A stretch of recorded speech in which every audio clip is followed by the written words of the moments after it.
कि जिनके पास अब ये जमीन से जुड़े अपने सरकारी पत्र आ गए हैं, तो वो कैसे इसका लाभ ले सकते हैं। अभी मेरी बातचीत हुई, उसमें से जरूर आपको आइडिया मिलेंगे। साथियों, 21वीं सदी की दुनिया क्लाइमेट चेंज, पानी की कमी, स्वास्थ्य का संकट, महामारी, ऐसी कितनी ही चुनौतियां हैं, लेकिन विश्व के सामने एक और बहुत बड़ी चुनौती नहीं है। ये चुनौती है प्रॉपर्टी राइट्स की, संपत्ति के अधिकृत कागज की। कई साल पहले संयुक्त राष्ट्र ने दुनिया के अनेक देशों में भू संपत्ति को लेकर एक स्टडी की।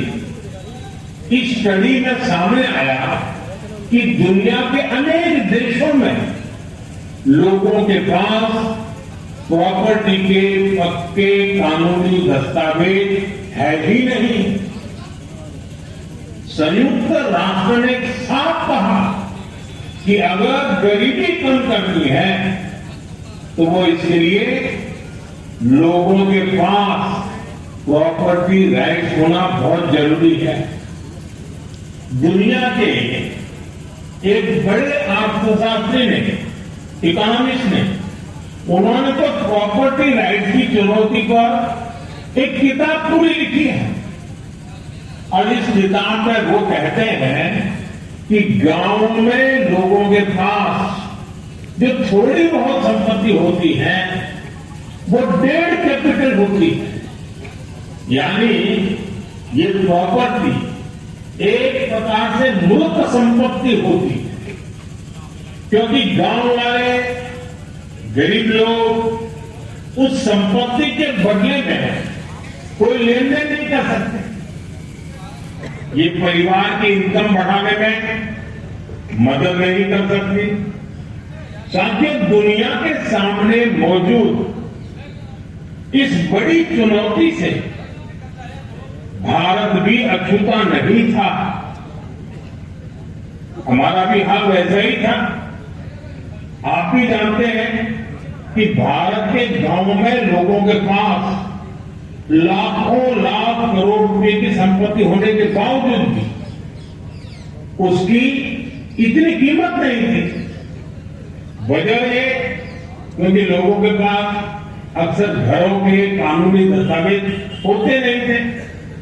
इसलिए घर की मिल्कियत को लेकर भी विवाद होते रहते थे। कई जगहों पर तो दबंग लोग घरों पर ही कब्जा कर लेते थे। बिना कानूनी दस्तावेज के बैंक भी ऐसी संपत्ति से 4 कदम दूर रहते थे। दशकों दशक से ऐसा ही चल रहा था। अच्छा होता पहले की सरकारों ने इस दिशा में कुछ ठोस कदम उठाए होते, लेकिन उन्होंने इस दिशा में खास कुछ किया नहीं। इसलिए 2014 में जब हमारी सरकार बनी तो हमने प्रॉपर्टी के कागज की इस चुनौती से निपटने की ठानी। कोई भी संवेदनशील सरकार अपने गांव के लोगों को इस तरह परेशानी में नहीं छोड़ सकती थी। और हम तो सबका विकास चाहते हैं, सबका विश्वास भी चाहते हैं।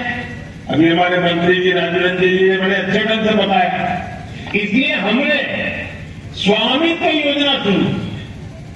हमने तय किया कि ड्रोन की मदद से देश के गांव-गांव में घरों की, जमीनों की मैपिंग कराई जाएगी। गांव के लोगों को उनकी आवासीय संपत्ति के कागज दिए जाएंगे। आज हम इस योजना का लाभ मिलते जब देख रहे हैं तो मन को एक संतोष मिलता है कि चलो गांव का, गरीबों का हम काम कर पाए। मैं अभी स्वामित्व योजना के लाभार्थियों से बात कर रहा हूं। इस योजना ने कैसे उनका जीवन बदल दिया, कैसे अब उनकी संपत्ति पर उन्हें बैंकों से मदद मिलने लगी है। संपत्ति तो थी, आप रहते भी थे, कागज नहीं था। उस समस्या का समाधान सरकार को करना चाहिए।